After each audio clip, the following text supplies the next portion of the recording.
ये last class में I think dot product पढ़ाते हैं, तो अब नया चैप्टर स्टार्ट करते हैं। लिख लो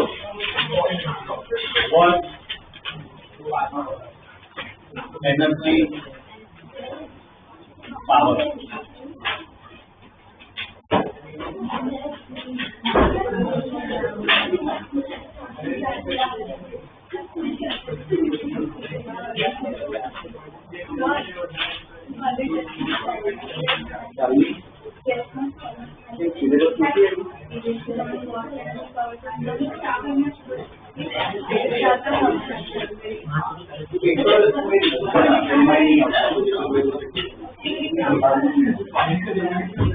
ओके, पहले इसमें वर्क एंड पावर में वर्क क्या होता है बहुत सारी करेंगे। वर्क का अगर बेसिक आइडिया दो, कोई चैप्टर का आइडिया दे देता हूँ। मान लो एक ब्लॉक है, इस ब्लॉक पे फोर्स कर रहा है, तो ब्लॉक क्या करेगा, मूव करेगा। तो ब्लॉक को कौन सी एनर्जी मिलेगी, तो स्पीड मिल रही है, कौन सी एनर्जी मिलेगी, काइनेटिक एनर्जी मिलेगी। अब वो एनर्जी आई कहाँ से, ये फोर्स की वजह से।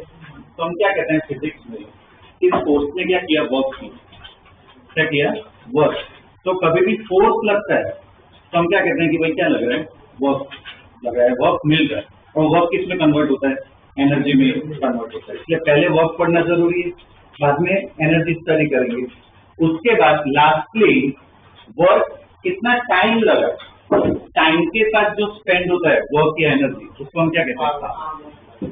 एनर्जी जल्दी स्पेंड हो रही है, मतलब क्या, पावर ज्यादा यूज कर रहे हैं।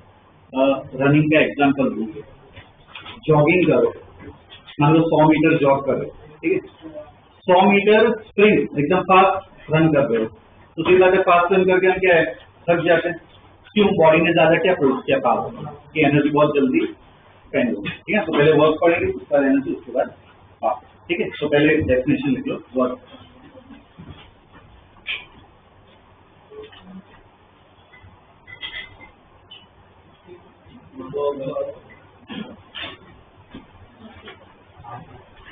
ओके, वर्क क्या होता है? मान लो इस तरह कोई फोर्स लग रहा है F, ठीक है, डिस्प्लेसमेंट यहाँ कहीं पे, डिस्प्लेसमेंट क्या लेते हैं F, ठीक है, ठीक है, फोर्स कुछ लग रहा है और डिस्प्लेसमेंट, पार्टिकल ब्लॉक ऐसा कुछ बनाया नहीं है। मान लो डिस्प्लेसमेंट इस तरफ, फोर्स इस तरफ है, दोनों के बीच में एंगल क्या होगा, ठीक है। तो वर्क को हम कैसे डिफाइन करते हैं? W इज इक्वल टू, पता है formula, F dot, last class में पढ़ा था ना, dot product, F dot F, और डॉट प्रोडक्ट का फॉर्मूला क्या होता है? ये होता है फोर्स इनटू डिस्प्लेसमेंट, नहीं कहना चाहिए, या तो ऐसे कहो dot product of force and displacement, या तो क्या कहना चाहिए, product of force, displacement and cosine of the angle between, ठीक है, फोर्स इनटू डिस्प्लेसमेंट नहीं, ठीक है। वर्क का डेफिनेशन, ओके, इसका डेफिनेशन लिख लो। Work is defined, work is defined as the product of, work is defined as the product of force, displacement. Work is defined as the product of force, displacement and cosine of the angle between them, and cosine of the angle between them, ठीक है। लेकर draw करना diagram,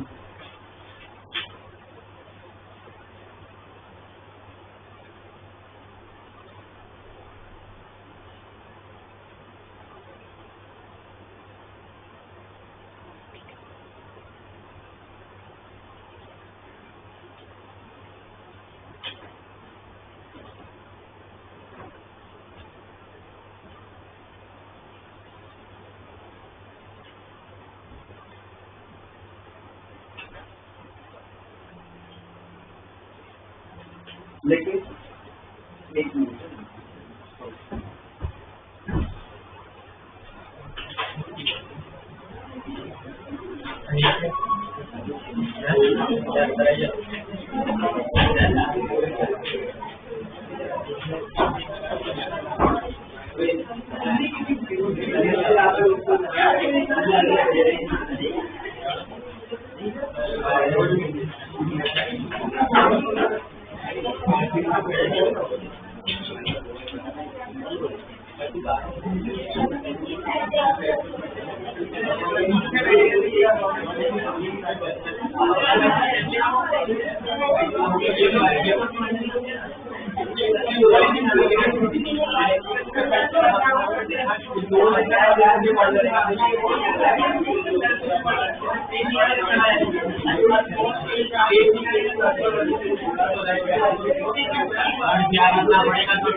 work का ये formula देखा F dot S या तो क्या होता है एफ एस और थीटा। अब इसका ऐसा यूनिट पता है ठीक है, ऐसा unit of work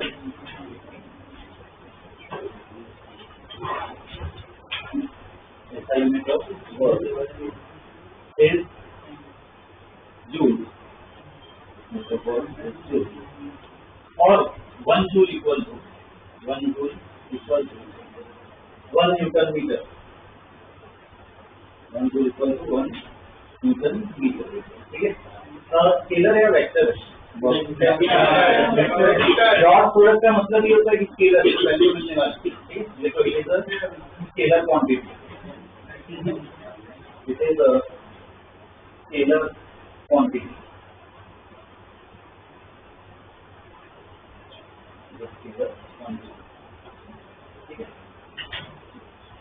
problem solve करते हैं, कब फॉर्मूला कौन सा यूज करना है वो लेकर लेना है, ठीक है। एक और लगता है कि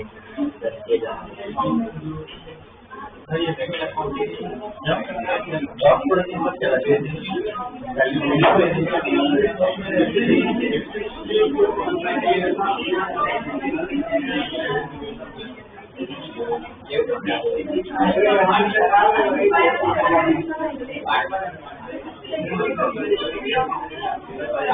ओके, ड्रॉ करो क्वेश्चन है।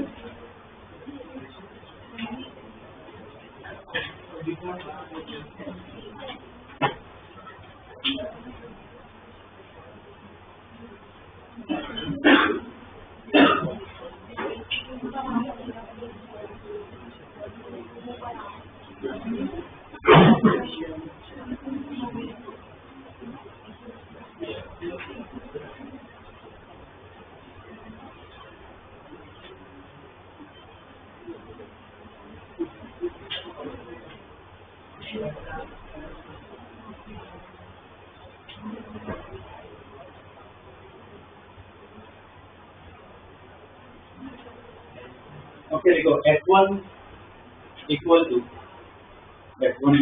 5 newton, F1 equal to 5 newton, F2 equal to 20 newton, F2 equal to 20 newton, F3 equal to 10 newton, F4 equal to 10 newton, F4 equal to 10 newton, ठीक। इसका मास लिख लो 5 kg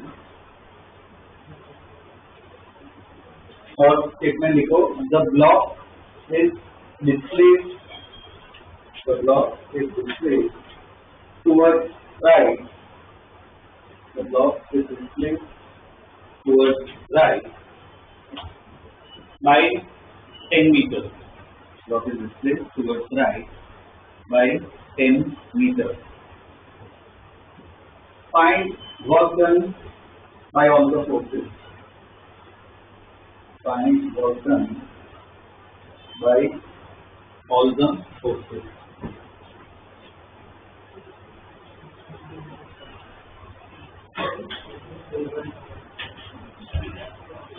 अब देखो इसमें जितने भी फोर्स लग रहे हैं सभी फोर्स का क्या हमें वर्क निकालना है। अभी हमने वर्क का फॉर्मूला निकाला, डिस्प्लेसमेंट का एक तरफ, ये 4 फोर्स तो लग रहे हैं, इसके अलावा कौन सा फोर्स लग रहा है? नीचे एमजी और ऊपर क्या लग रहा है? नॉर्मल, ठीक है। तो हर एक का वर्क निकालते हैं। पहले F1 का वर्क निकालना है, तो W1 इक्वल टू, अब यहाँ पे हर एक की वैल्यूज दी है, तो अपने पास फॉर्मूला है Fs cos थीटा, तो F1 S cos theta, F1 कितना दिया हो? 5, डिस्प्लेसमेंट कितना? 10, थीटा, थीटा मतलब क्या? ये S1 और S के बीच का एंगल क्या होगा? 0, दोनों पैरेलल है, कितना आएगा? 15 और मैंने कितना होगा ये? 50 जूल, ओके। अब W2, चलो F2 है cos थीटा, F2 कितना दिया हुआ है? F2 कितना? 20, S कितना है? 10, थीटा बोलो, अब थीटा क्या होगा? अब S2 और S के बीच का एंगल, एंगल के लिए ध्यान रखना है टेल क्या नीचे सेम, तो इसको उठा के यहाँ पे रखो, कितना आएगा एंगल? 37 cos 37 कितना होता है? 4/5 कितना होगा? 160। तो हमारा क्या करना है? ऐसे हर एक फोर्स का वर्क निकालो, हर एक फोर्स का वर्क निकालो।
W3 जो है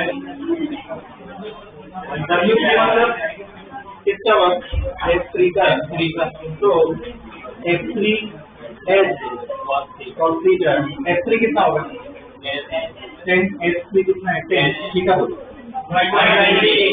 ये क्या कर रखो तो पूरा ये एंगल देखना 60 होगा कितना होगा 120 और 120 कितना होता है -1/2 मतलब कितना आएगा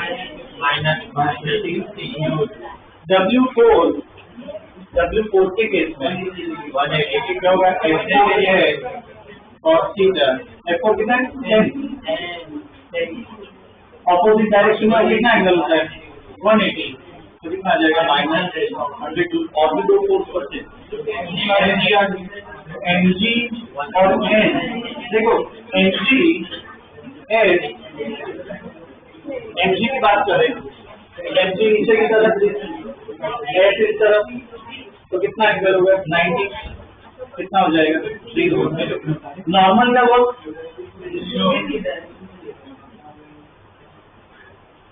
क्या होगा वो भी ठीक है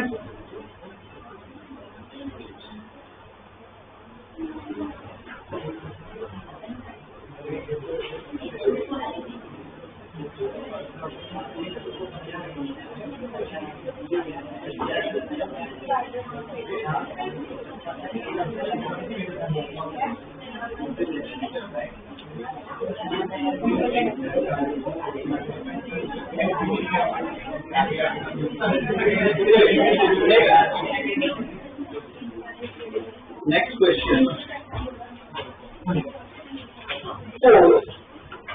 Force F1 equal to force F1 equal to 2I cap minus J cap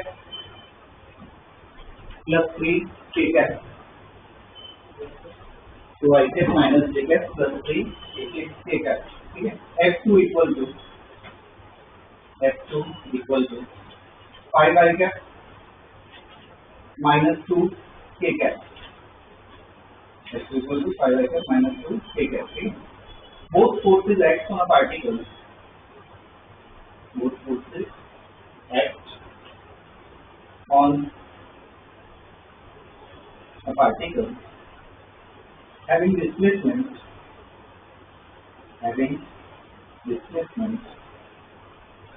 S equal to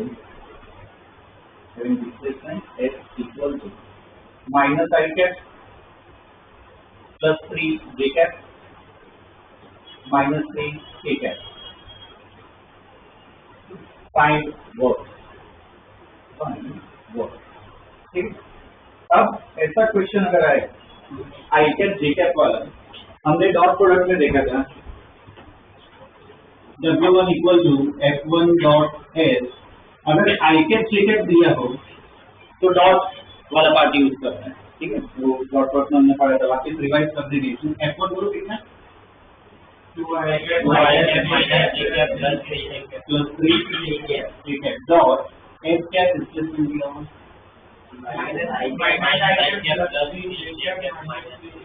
minus 3K.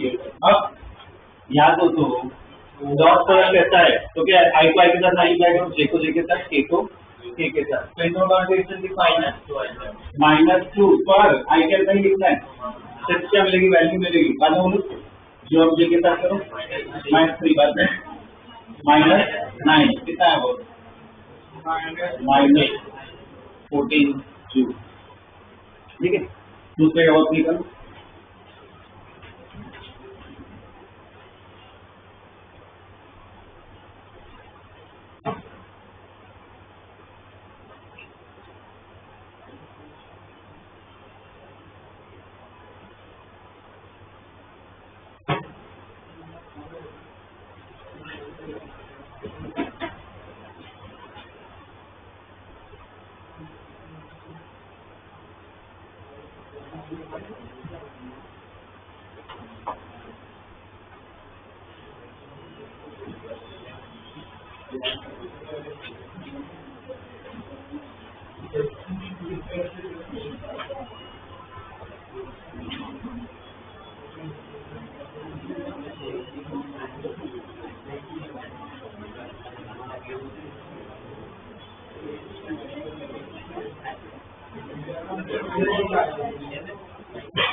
F2 कितना है?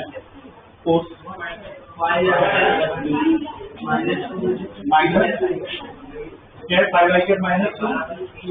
ठीक है.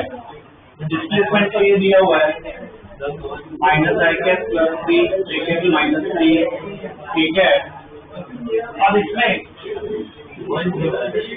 मल्टीप्लाई करो -5 या फिर इधर जे के तो क्या होगा उसका 0 और के का कितना होगा +6 कितना है 1 joule.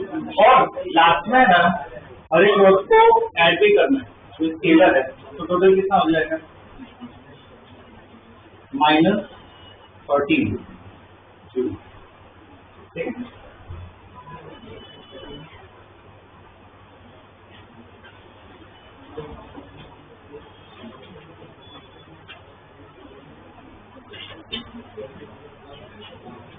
Okay.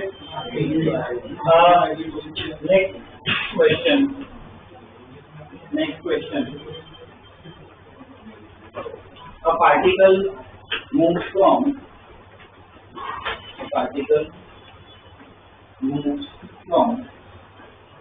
1, 0, 3 particles moves from 1, 0, 3 to position -1, -2, -2. -1, -2, -2. Under the influence of force,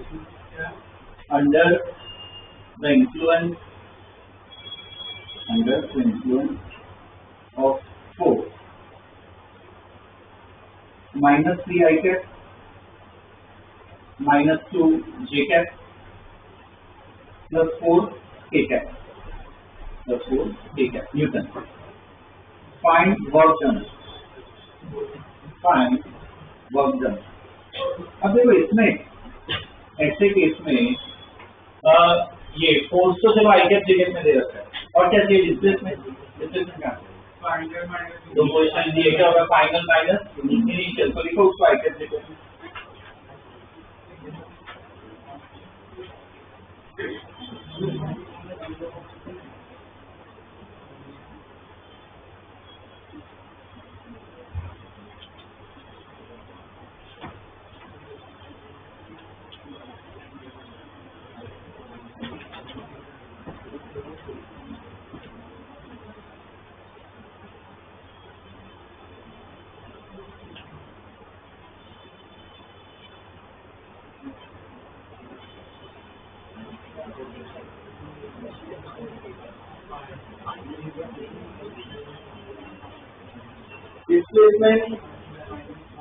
displacement vector जो है वो क्या है? देखो पहले 1, 0,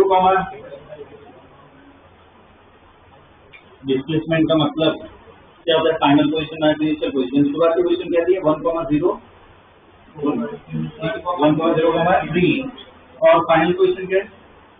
हाँ, तो उसको आई कैप जगह में कैसे लिखोगे? माइनस आई कैप, बाद में जे कैप, -2 के कैप, माइनस ऐसे यार आई लिखो शुरुआत की पोजीशन। जैसे 1, 0 मतलब क्या? जे कैप आएगा नहीं, +3 के कैप, तो क्या आएगा displacement? -2 i cap +2 J cap, और के कैप में कितना होगा? -5 के कैप। अब लास्ट प्रॉब्लम जैसा ही हो गया, W = F.S।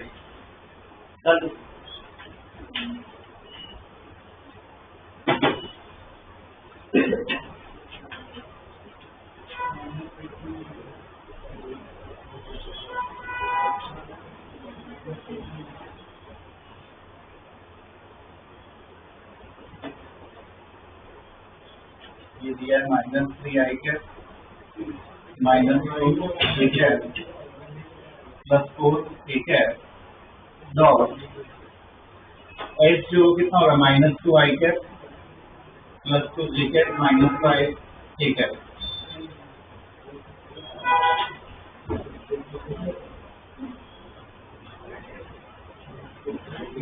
कितना होगा? ये कितना होगा? 6। ये कितना होगा? -4 और -20 कितना आएगा? -18।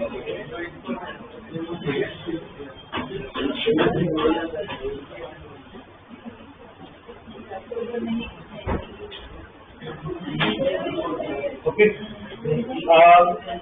अब नेक्स्ट क्वेश्चन देखो, force F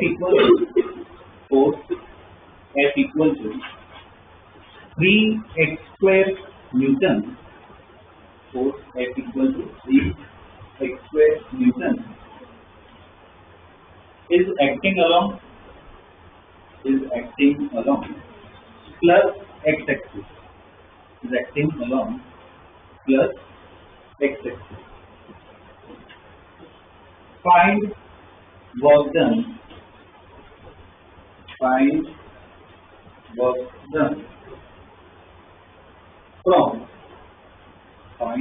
done from x equal to 1. Find work done from x equal to 1 to x equal to 3 meters. 1 से x इक्वल टू 3। अब देखो ये क्वेश्चन में क्या फर्क है, फोर्स की वैल्यू नहीं दी है, फोर्स की क्या दी है, इक्वेशन। कभी भी इक्वेशन आए तो क्या करना पड़ता है, इंटीग्रेशन करना पड़ता है। काइनेमेटिक्स में पढ़ा क्या करना पड़ेगा, इंटीग्रेशन करना पड़ेगा। ठीक है, ये ना स्टार बना के लिखो स्टेटमेंट। ऐसे टाइप के प्रॉब्लम भी बहुत आते हैं कंपटीशन में। लिखो when force is variable, when force is variable, work done is given by, when force is variable, work done is given by,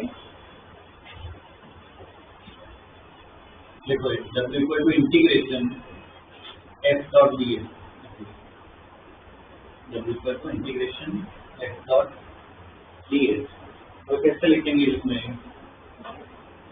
दूसरा तरीका भी बता रहा हूँ, f x dx f y dy plus x z dy।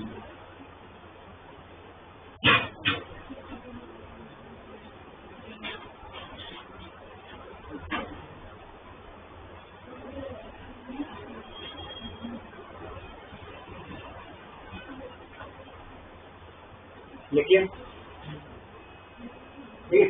अब ये problem solve करते हैं। अब इसमें फोर्स जो है कितना दिया हुआ है, 3x²। कौन सी डायरेक्शन में लग रहा है वो जरूरी है, आई कैप एक्स डायरेक्शन लग रहा है, मतलब क्या दिया हुआ है, fx दिया हुआ है। ठीक, y और z उसमें फोर्स लग नहीं रहा, तो सिर्फ कौन सा ये वाला पार्ट लिखना है। तो क्या लिखोगे, इंटीग्रेशन fx dx, मतलब कितना हो जाएगा, 3x² dx, 3x² dx। ठीक है, लिमिट क्या है, 1 से 3। क्या होगा इसका इंटीग्रेशन, इंटीग्रेशन आना चाहिए x³ बाई 3, 3 और 3 क्या हो जाएगा, कैंसिल, x³ 1 से 3। अब लिमिट डालनी है, पहले 3 डालो तो कितना हो जाएगा, 27 माइनस अपन डालो कितना हो गया, 22।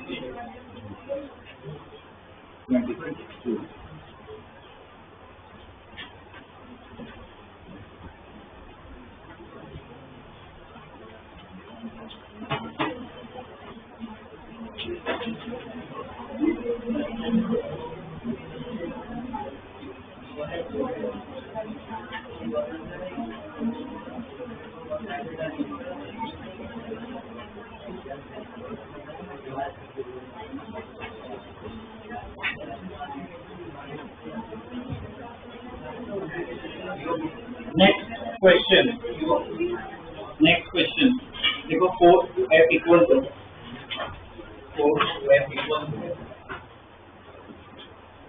2x i cap minus 3y² j cap,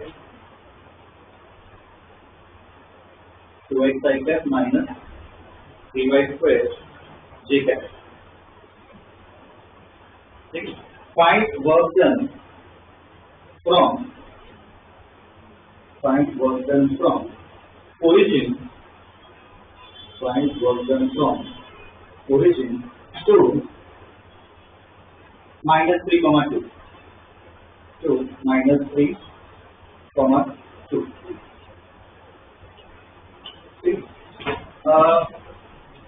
इसमें वर्क कैसे लिखोगे बताओ, आई कैप जे कैप दोनों दिए है, तो इंटीग्रेशन क्या लिखना चाहिए, इफेक्ट dx वाला पार्ट दिया है साथ में fy dy। कैसे लिखोगे, सबसे क्या लिखोगे, 2x dx बाद में यहाँ पे डाल दो -3y² dy। ठीक है, अब लिमिट कैसे रखें, कहाँ से स्टार्ट होगा, ओरिजिन 0 से -3,2। अब इंटीग्रेशन क्या कर, दोनों का अलग अलग करो, इसका क्या होगा,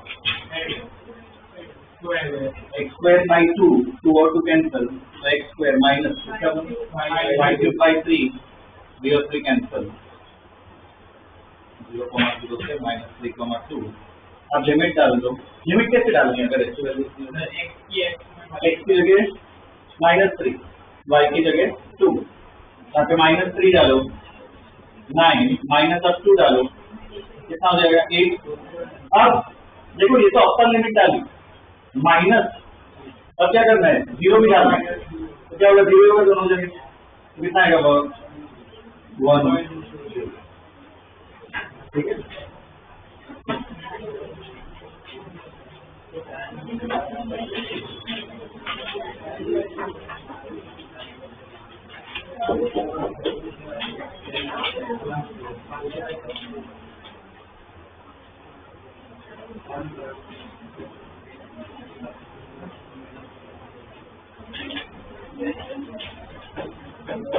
देखो 3 टाइप के प्रॉब्लम देखे हमने। पहला टाइप कौन सा था? वैल्यूज दी थी, एंगल सब दिया था। दूसरा कौन सा टाइप था? आइटर चेकर दिया था। और तीसरा ये टाइप जिसमें इंटीग्रेशन करना होता है। एक और टाइप आता है लास्ट टाइप, से वर्क अपना क्या खत्म हो जाएगा। लिखो स्टार्ट के स्टेटमेंट लिखो इसमें, एरिया अंडर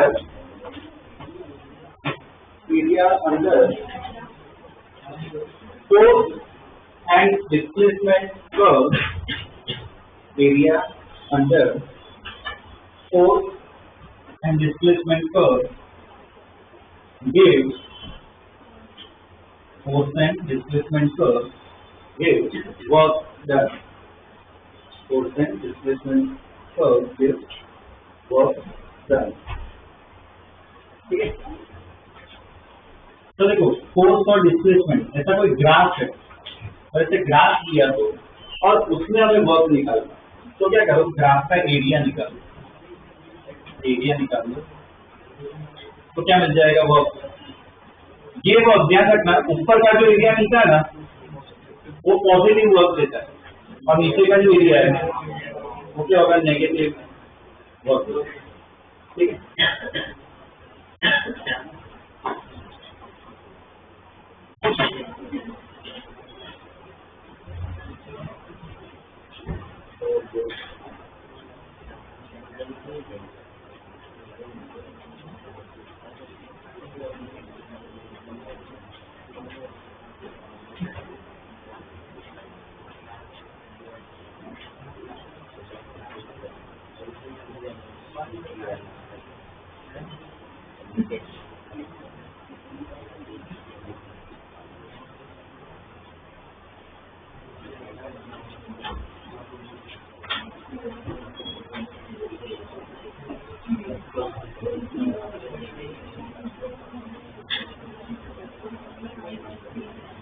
इसके क्वेश्चन देख लेते हैं। ड्रॉ करो।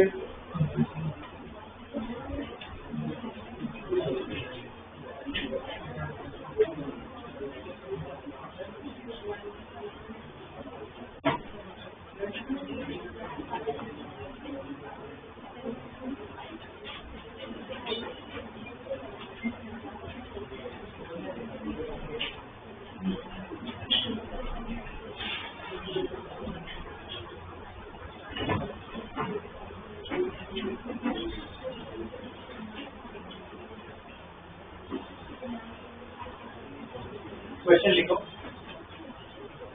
Find work done. क्वेश्चन लिखो, find work done from x equal to 0, find work done from x equal to 0 to 5 meter, find work done from x equal to 0 to 5 meter। ठीक है, अब देखो ऐसा ग्राफ आ जाए तो पता है ग्राफ का मतलब क्या निकालना है? एरिया।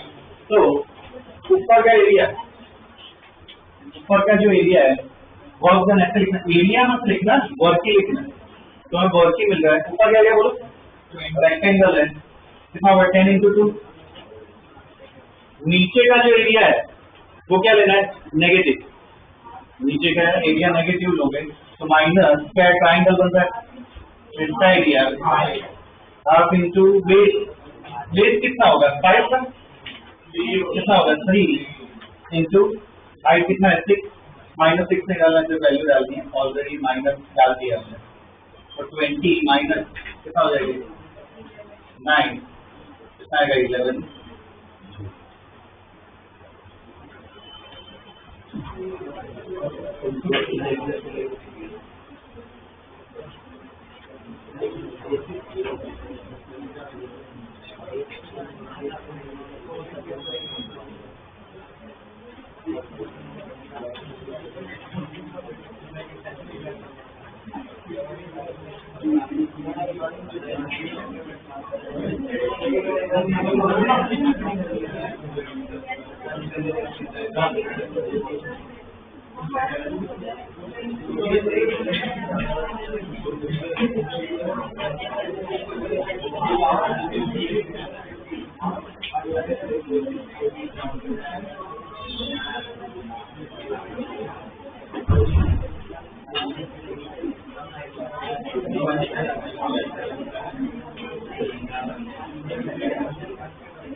लेकिन कौन मारे ग्राफ का बस एरिया निकालना है, ठीक है, डायरेक्ट क्या मिल जाएगा बस।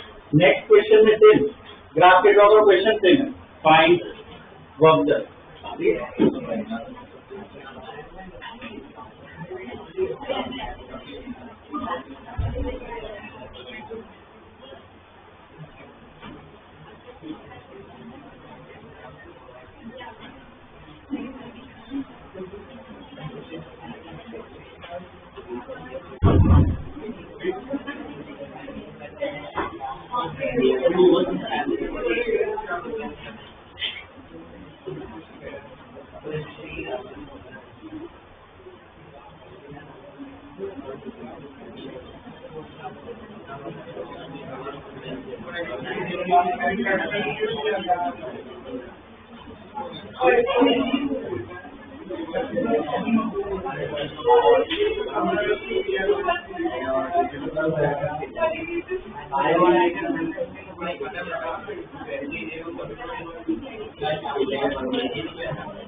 इसमें पहले पार्ट में यहाँ पे ध्यान दो, इसका वर्क ये ट्राइंगल का इसका वर्क कितना आएगा, हाफ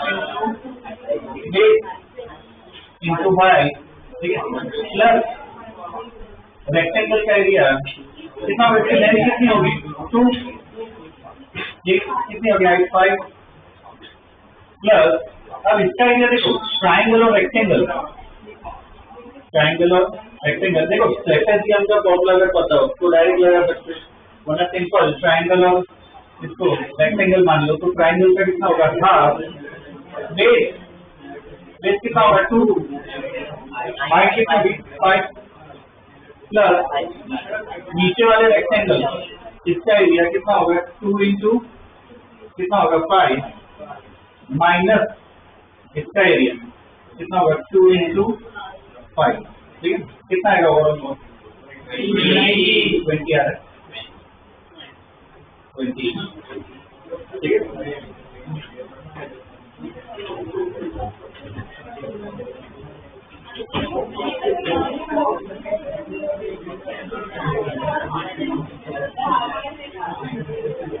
ओके ओके, ये हो गया वर्क वाला पार्ट। मॉड्यूल है निकल, मॉड्यूल में बोला था साथ में रखना ही है।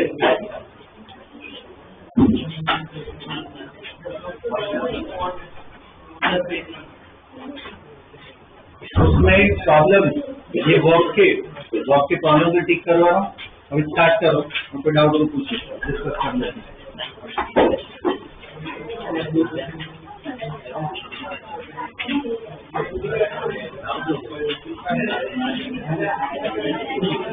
ओके, पेज नंबर 41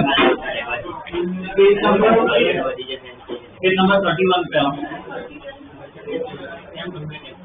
41 पे सेक्शन 8 सेक्शन 31 सेक्शन 8 दिया हुआ है, ठीक है। उसमें क्वेश्चन नंबर 6 टिक करो। उसके बाद 7 उसके बाद 10 बाद में 12 13 15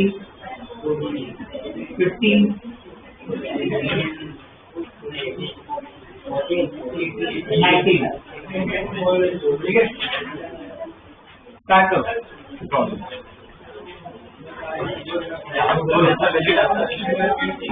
सर्कुलर के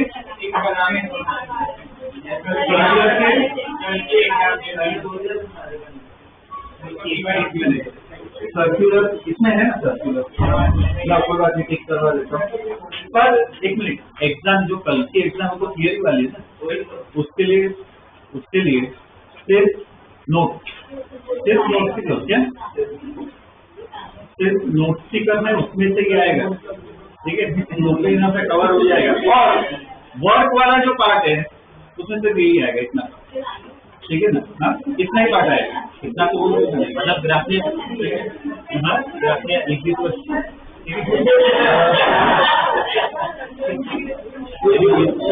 के लिए काफी आएगा।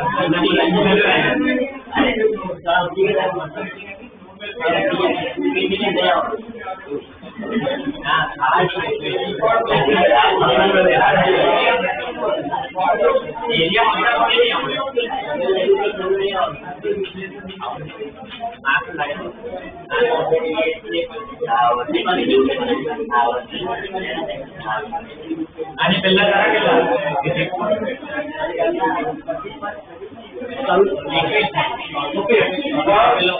ये चैप्टर सर्कुलर वाले चैप्टर में पेज नंबर 36 से आओ। 36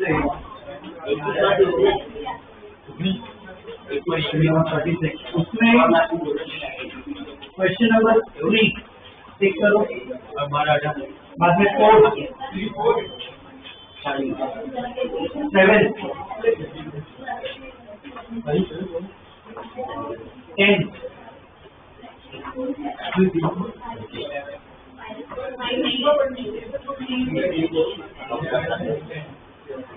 14। उसके बाद ये सेक्शन बी जो है, सेक्शन बी में 17 22 23 24 25, ठीक है। बाद में सेक्शन सी में 20 27 28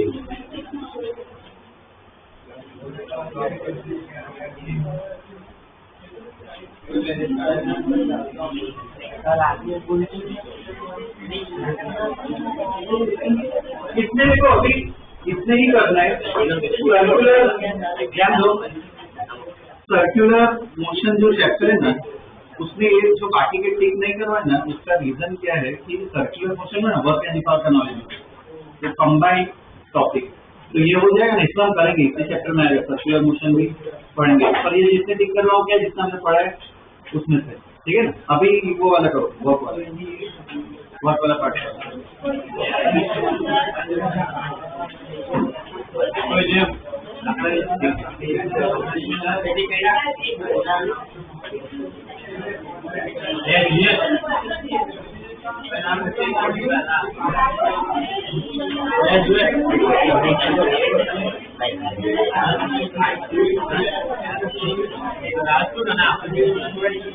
जो सॉल्व करो, ये बोलो तुम लोग को क्या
फर्स्ट वाला जो ग्राफ है देखो उसमें ग्राफ कैसे ऐसे होती है, ऐसा होती है ना ग्राफ। ये वैल्यू कितनी है, ये वाली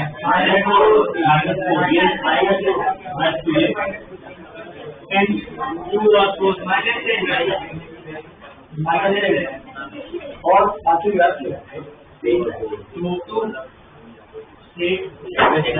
एक बात में नीचे आ रहा है 2 और 4 ठीक है। अब देखो एक्सिस के नीचे अगर लाइन हो मतलब एरिया और क्या लेना है नेगेटिव, ऊपर हो मतलब क्या लेना है पॉजिटिव। तो इधर ये वाला ये एरिया क्या लोगे नेगेटिव, निकाल दो इसका एरिया। ये वाला एरिया क्या लोगे कर्व के ऊपर है मतलब क्या लेना है पॉजिटिव। ये भी कर्व के ऊपर है पॉजिटिव, ये भी ऊपर है पॉजिटिव। नीचे मतलब नेगेटिव, ऊपर क्या लेना है पॉजिटिव। बस इतना ही ध्यान रखना। तो कितना आएगा अंदर वाला है नीचे में नहीं एक्सिस के साथ जो एरिया है वही लेना होता है, इधर वाला कोई एरिया नहीं लेना। ये कर्व के साथ जो होता है ना एक्स एक्सिस के साथ वो एरिया लेना, ठीक है। ऐसे शेड कर दो आप निकाल पाओगे।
केजी वेट कहते हैं, उधर जाके दिया ना केजी वेट। केजी वेट मतलब क्या, फोर्स होता है कि 1 किलो का फोर्स, 1 किलो का फोर्स, 1 किलो का वेट कितना हुआ, 1 किलो का वेट कितना हुआ 10। 1 केजी वेट मतलब कितना होता है 10 न्यूटन, लिख लो। इसके बाद वाला क्वेश्चन है ना, 1 kg weight equal to 10 Newton।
ये सुनो कंप्लीट कर लो, ठीक है।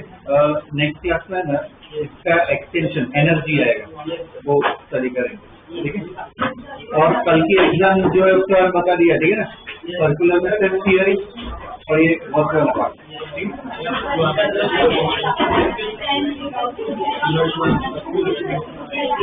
है।